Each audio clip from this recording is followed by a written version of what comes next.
What's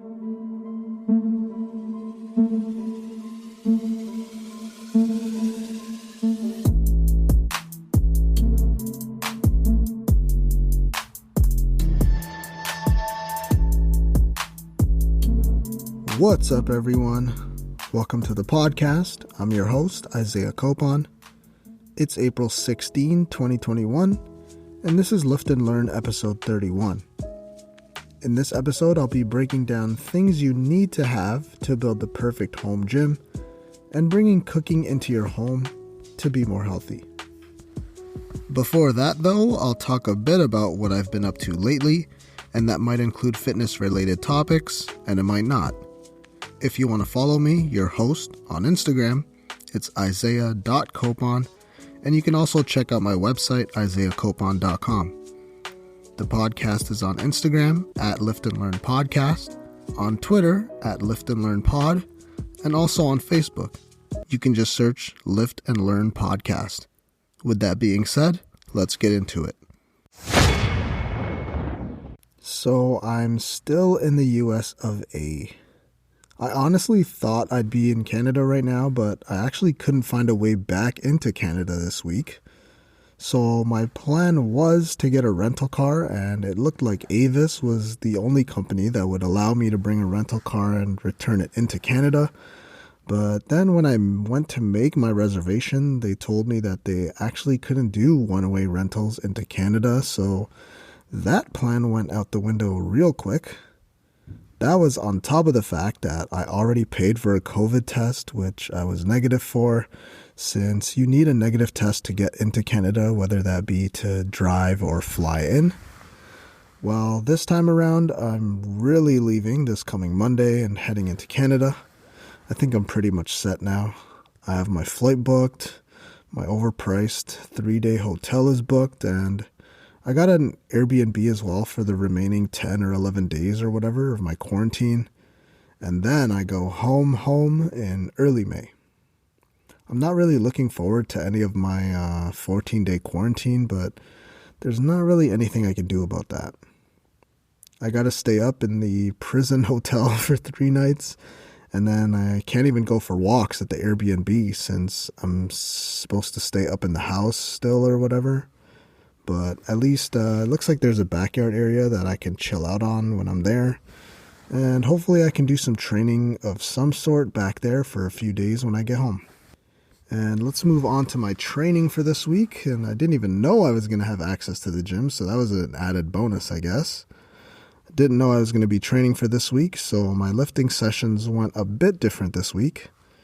For the majority of the past 4 months, I've been working on mostly strength, so working in that less than 8 rep range, around 3 to 6 reps or so. Well, this last week, I decided to just back off the really heavy weights and work in more of a 10 to 12 rep range, and man, my pumps were ridiculous this week. I think that all started because I had to work out at Planet Fitness early on in the week for an upper body day, and they only have up to 75-pound dumbbells. For me, that's pretty light, so I had to switch up my programming for that day to 12 to 15 rep range for those exercises. And then I just ended up sticking with it for the rest of the week, just to build whatever kind of muscle I could in this last week.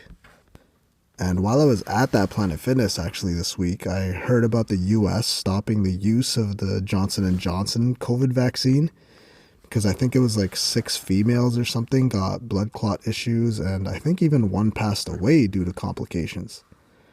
And then I heard somewhere else that they're stopping the use of the AstraZeneca vaccine too, so it looks like the Pfizer and Moderna mRNA vaccines are the way to go. I'm sure they all work to some capacity, but man, the anti-vaxxers are just going to be all over the fact that they pulled a few of the vaccines. The same people that say COVID is only killing 1% of those affected are going to immediately go out there and say, oh my God, see, the vaccines are so bad for you. They're causing blood clot issues in 6 people out of what? I mean, like more than 1 million or something like that. Those same people that say COVID isn't a big deal are going to say that they're not going to get the vaccine because of these problems. And it's just pretty funny, really. It's just a simple case of the straw man logic. At least I think that's what it's called. And last week I mentioned that a bunch of Vancouver Canuck players got it, while they're looking to finally play games this weekend, I think. And that's after only one practice, while the majority of the team was experiencing symptoms. And even one of their star defensemen, Quinn Hughes, I think, had a really tough battle with it too. Even in basketball, Jason Tatum on the Boston Celtics said that he now uses an inhaler before every game to help him with breathing. And in my family, a few members of mine got their first dose of the vaccine, which is good. But unfortunately, I also have 2 family members who have COVID right now, so please, everyone, just continue to be safe out there. Ontario's starting to break their COVID numbers, even though Toronto and Peel region have been on lockdown since late November, I think. 4,700 daily cases. It's just out of control at this point, but I think I might be able to get the vaccine when I do go back, so fingers crossed for that. Moving on from that, I found this one pretty shocking, actually. LaMarcus Aldridge, out of nowhere, just decided to retire in the middle of the NBA season. He recently got traded to the Brooklyn Nets to join that super team in an attempt to get a free ring, but damn, he decided yesterday morning that he's retiring. That's pretty sad to see, especially when I read more into this situation. And he mentioned that he's been dealing with an irregular heartbeat for a few years now. He's been battling that for a while now, and he said that last week he felt that something wasn't right and that he was really scared about it. So that's what basically caused this decision. Man, prayers up for him, but he seems to be okay for now, so hopefully him not playing basketball won't make that issue worse. Topic 1. Building the perfect home gym. So a little disclaimer, I don't have a home gym, but I do plan on having one eventually. So I've thought about this a lot over the past few years. If you're planning on building a home gym, then I'll list a few essential things you need to get started. Now, because of the ongoing pandemic, there's a lot of people that have decided that they won't go back to the gym, even when they do eventually all open up, because of certain risks that have been highlighted over the past year or so. With that being said, people need the gym now more than ever because it'll help everyone stay in shape and be more healthy in order to prevent sickness and have a better chance at fighting against pandemics like COVID-19 and obesity. The bottom line is, people are going to be even more in need of ways to stay in shape, and that's why building a home gym is something that's of growing importance. When it comes to building a home gym, you don't have to invest a ton of money into it at first if you don't want to, especially if you're just starting on this path of exercise. So let's say you have less than $100 to spend. You can buy a few essential things to get your home gym started.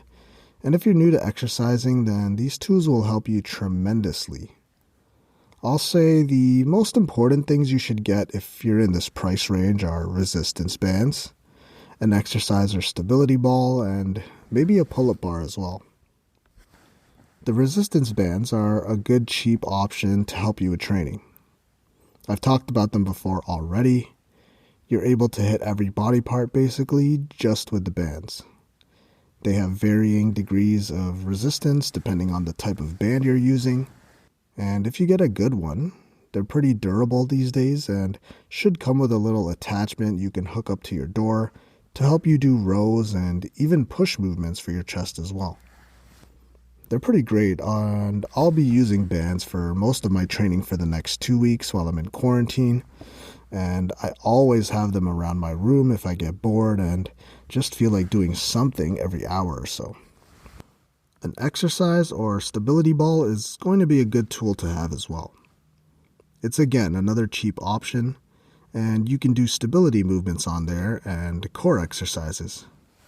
If you have some light dumbbells too, you can lie down on it with your feet on the floor and simulate a bench press exercise on there. And that version is going to be a little bit more difficult than doing it on a solid bench because it's less stable. So that means you're able to work those stabilizing muscles a lot more, and your core will get additional work as well, since balance will come into play there.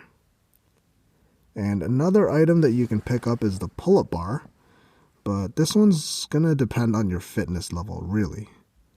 The pull-up is a great exercise for your back, and if you have the resistance bands and you currently struggle with doing pull-ups or chin-ups, then you can use the bands and put them under your feet to help assist you a little bit, so that you can work towards doing pull-ups on your own at home.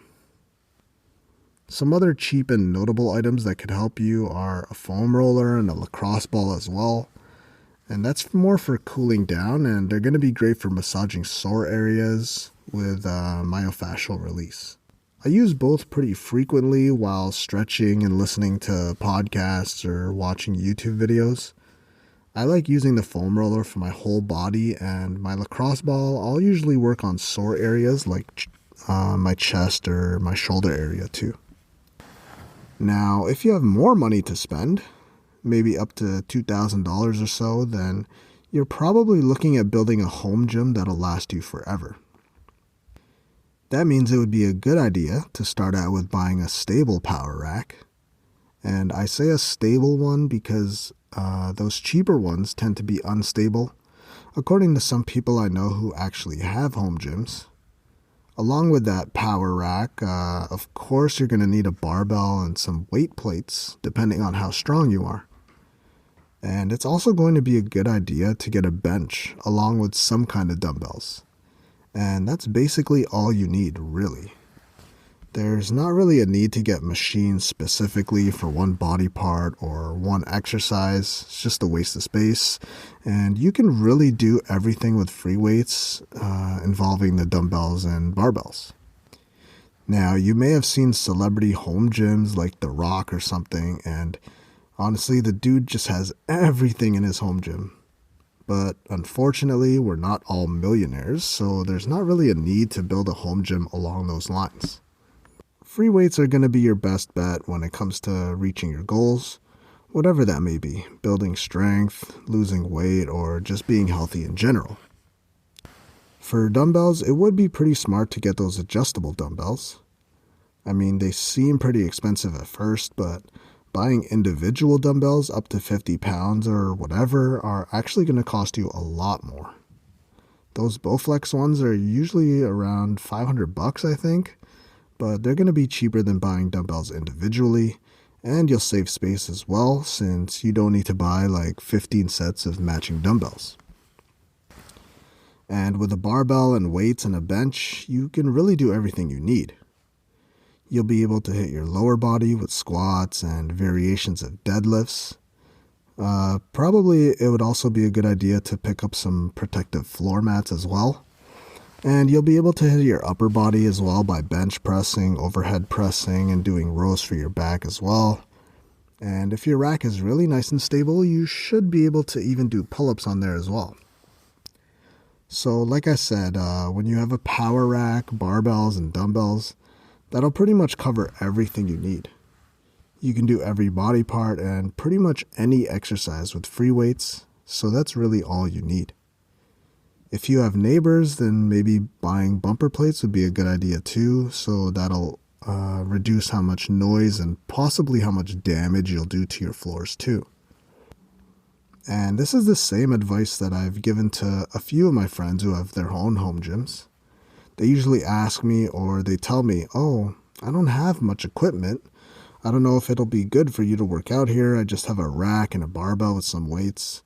And I always tell them, that's really all you need. As long as you have a few 100 pounds, depending on how strong you are, you're definitely able to build a solid physique from just free weights. I mean, I barely use any machines in the gym, really. And using free weights will be more applicable to real life situations, since you're going to be recruiting more muscle when doing your movements. Topic 2. Bringing cooking into your home to be more healthy. When it comes to being more healthy or losing weight, you should already know that what you eat is going to be pretty important. It's more than half the battle, I think.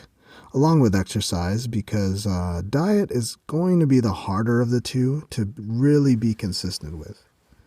Exercise is going to occupy maybe up to 2 hours of your day total, and the other 20 plus hours of the day you're going to be fueling yourself with food. And those food choices are going to be the difference between gaining fat or quality muscle. This is why it's a good strategy to cook your own foods when it comes to achieving any kind of health goal, whether that be gaining muscle, losing fat, or becoming more healthy.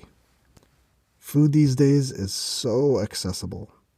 We can easily eat hundreds of calories because we're surrounded by highly processed foods that taste so good.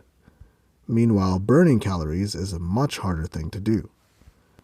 On an intense exercise day, you're probably looking at burning 400 calories an hour, and you can easily eat 400 calories in 5 minutes.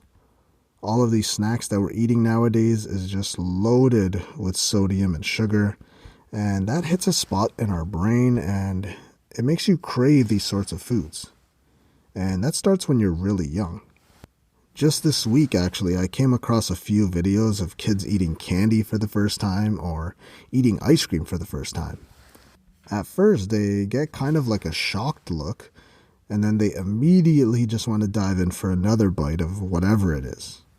Yeah, it does taste good, but that's actually also because that food is sending your brain a signal that it wants more.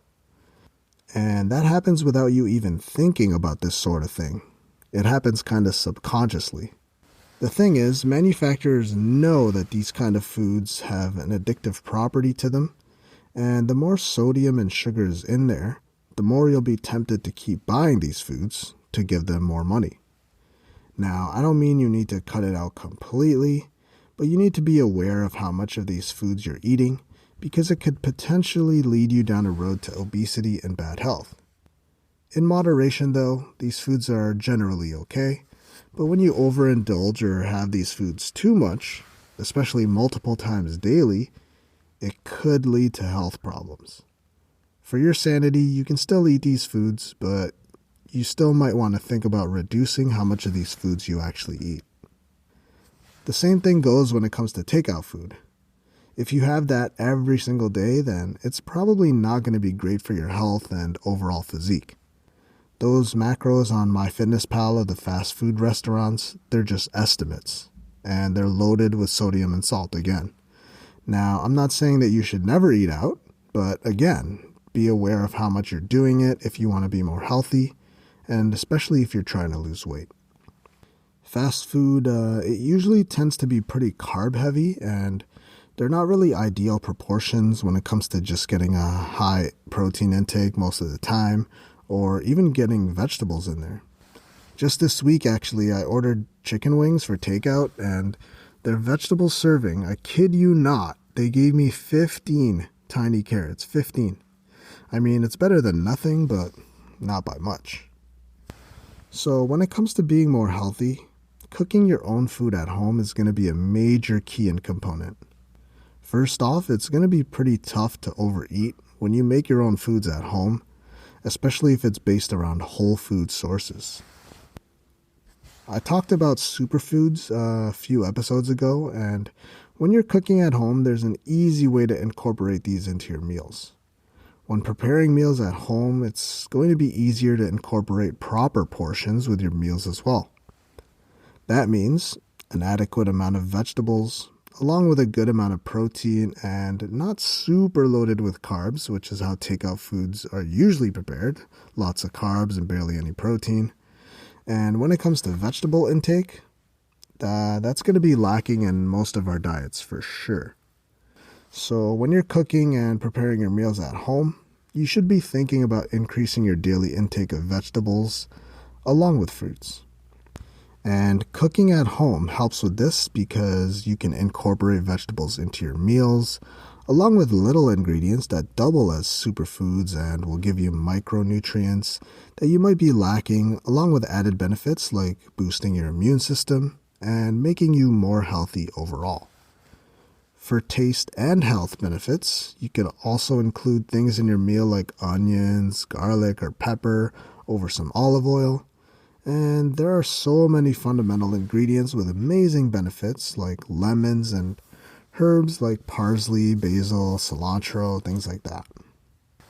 It's a good idea to incorporate more plant-based foods when you're prepping your meals, because that tends to be where 99% of people are lacking. Even me, I admit it. Diets these days tend to be refined sugars and fats while not really having enough fiber or plant-based foods. Remember that highly processed foods generally take out the nutritional value of food, so the more processed or the more shelf life it has generally means it has less nutrients in it and less antioxidants.